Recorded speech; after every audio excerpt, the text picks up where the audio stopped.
For a quarter century, Sam Farmer has told the story of the NFL, its players, its teams, its enduring drama. What a moment! Just listen to this crowd! But long before he carved out a memorable career as an NFL writer, he was a kid who fell in love with a game. You know, I can't remember a time when I wasn't a football fan. When I was 17 years old, the Redskins came to town and played in Super Bowl 17 against the Miami Dolphins. My friends and I snuck into the game, and I was sitting on the 40-yard line at the Rose Bowl, right where John Riggins broke his big run on 4th and 1 for the touchdown. He's gone! Touchdown, Washington Redskins! Woo-hoo! That's probably the moment that I truly fell in love with the NFL. Football passion and journalism talent took Farmer from local newspapers in California and Washington to a stint as the Oakland Raiders beat writer for the San Jose Mercury News.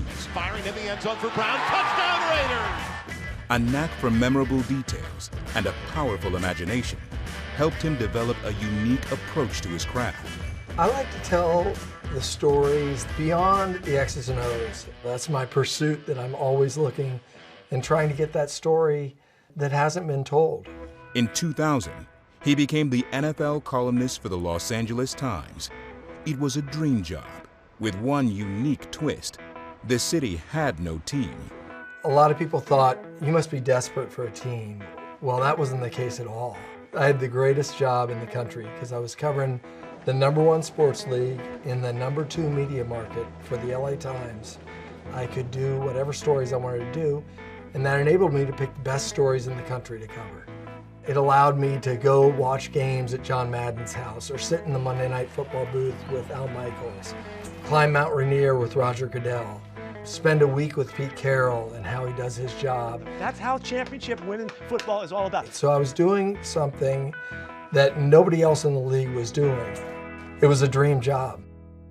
The NFL owners tonight approved the return of the Los Angeles Rams to the market.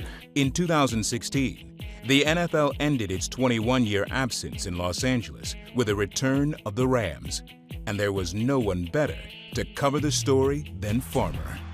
Something I'll never forget is the day the NFL awarded Los Angeles to the Rams. Eric Dickerson called me and asked if the Rams were coming back. And it gives me chills just thinking about it right now. This absolute icon, Hall of Fame player was calling me to ask if his old team was coming back to Los Angeles. Everything was right again. The Rams were back. As Farmer continues to write for the LA Times, his iconic career endures on a simple premise: tell the best stories about the game he loves. It's wild to think that I snuck into the Super Bowl, and now I've been to more than 20, and I have the privilege of telling the story of this great game that has meant so much in my life. It's a dream. In a way, it feels like I haven't worked a day in my life.